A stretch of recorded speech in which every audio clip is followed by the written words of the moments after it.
What's cracking, everybody? Welcome back to the channel. New video. So today, it's a trip how I never thought of doing a series like this, and this might be the final chapter for it. I don't know. It depends. You guys can ask me in the comment section about certain neighborhoods, and maybe I'll have a story or an opinion. But that's up to you guys. Today I'm going to be talking about the most hated hood in LA.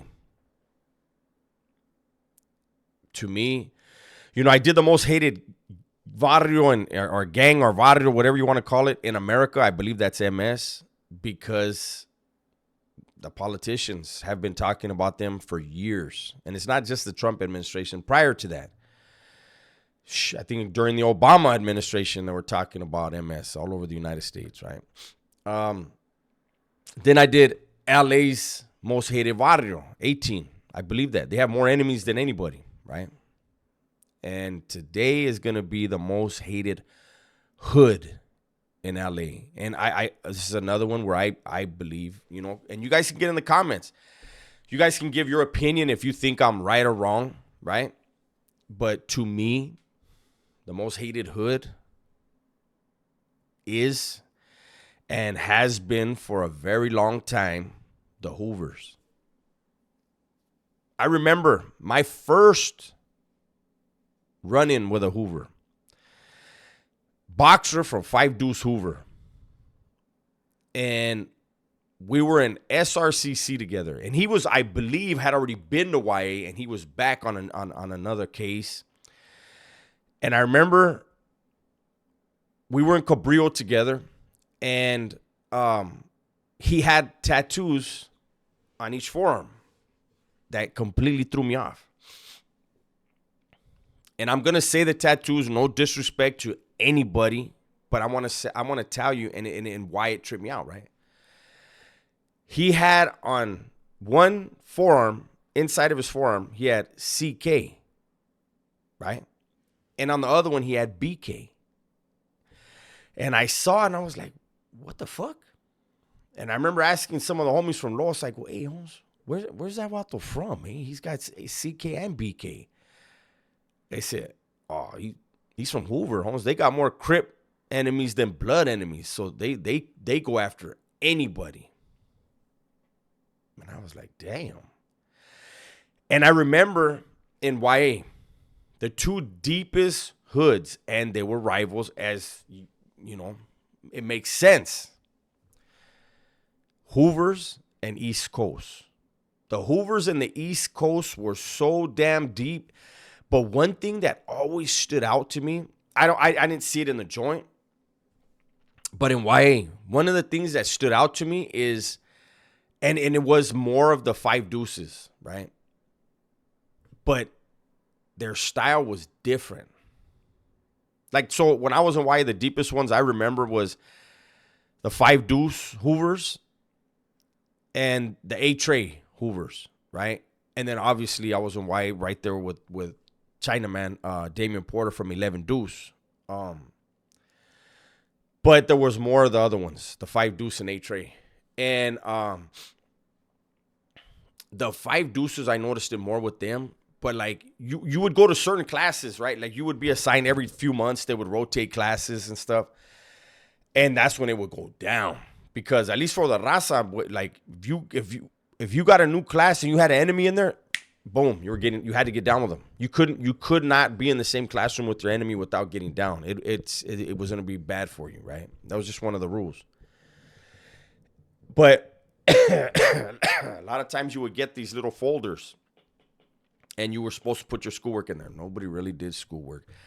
Everybody just grab it every day and put it on their desk and gang write on it. And I remember, I can't remember the guy's name, man, but he was from Five Deuce Hoover, and the way he struck up his folder was like a homie. He had like, I remember it said like Barrio Five Deuce Hoover. Like it was a trip, and his nickname was a like not the typical name. Like, you know, the blacks have their own style when it comes to nicknames, right? And he had like, he would write on his it was a trip to me. But I met a couple of them that were their style was just different. I remember that dude Boxer. He had went somewhere. I went to Paso. He went somewhere else, and then he wound up back over here. He wound up in Paso. And another thing that I remember about that dude is he got in so many fights. His hand, I believe it was his right hand, was so fucked up that his knuckles were way way pushed back. And so when he would make a fist, you would see his knuckles way back here. These last two, you would see them right here, right? And I was like, damn, how in the hell does this motherfucker push his knuckles back that far? And it just looked weird when he was making his fist and the knuckle was way oh, man. But I remember when the Hoovers changed to criminals. I believe it was when I was in New Folsom around 95. You guys can correct me about the year, but I want to say it was around 95. And what's a trip is that even us, even the raza heard about it. They were like, hey, Holmes, do you hear what happened? Nah, what happened? Hey, them Hoovers, they ain't Crips no more. So it was basically like, are they going to get off? Is this going to become an issue amongst the blacks? So everybody be trucha when be on your toes when you're walking the yard in case the blacks have an issue over these vatos breaking off. I don't remember an issue ever happening. Actually, if I remember, it wasn't too long after that. It was about the same time where something happened with the Grapes. I remember the Grape Streets. Something happened with them. I don't remember what it was, but I just wanted to, give my 2 cents.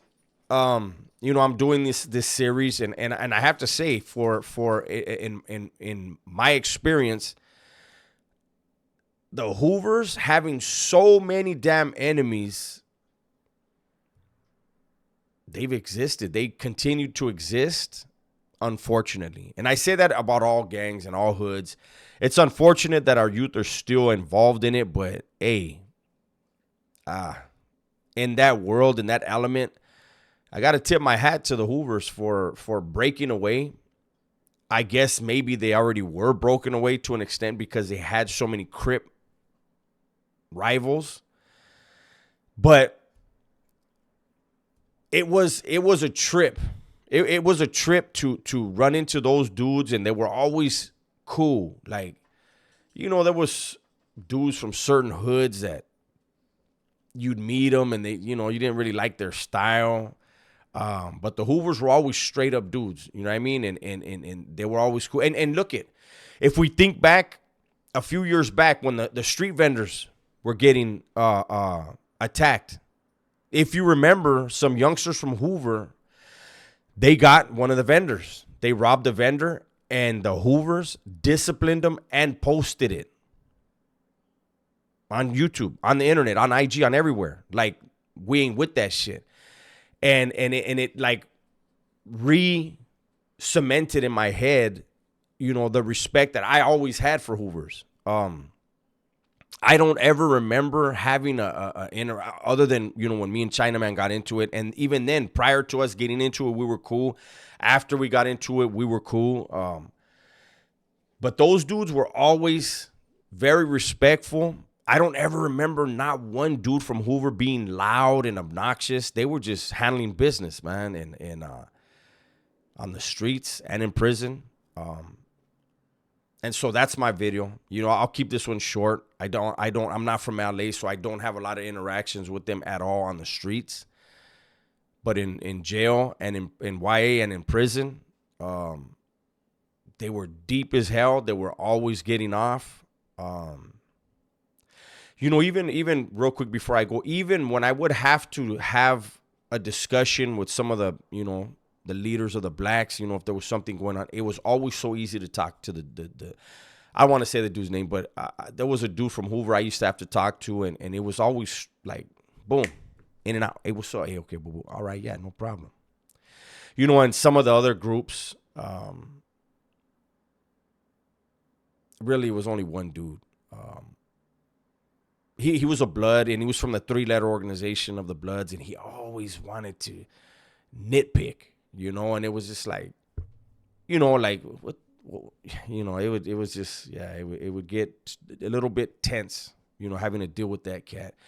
And the reason why is because he didn't like the fact that I preferred to deliver whatever message or have whatever interaction I needed to have with the guy from the 2-letter organization from the Bloods. It was just so much easier. Hey, what's up, man? How you doing? Hey, all right, boom. Hey, this is what's happening. Hey, all right, cool. But the other guy, well, I don't know about this and, this and that. Like, what? Homie, I'm just here to let you know what's up, and, it is what it is. And then people are going to say, there goes Dub saying that the Southerners, this. That's not what I'm saying. I'm talking about interactions that occur. And, when people have those interactions, it's cordial and respectful, but neither side really gives a fuck about the other side when you're having those discussions, because each group is going to do for their own. So let's not get it twisted when I say stuff like that. But anyways, that's my video for today. Shout out to the Hoovers. Shout out to everybody, man. Everybody, please be safe, be smart, and tell the ones you love that you love them, man. I'm out of here.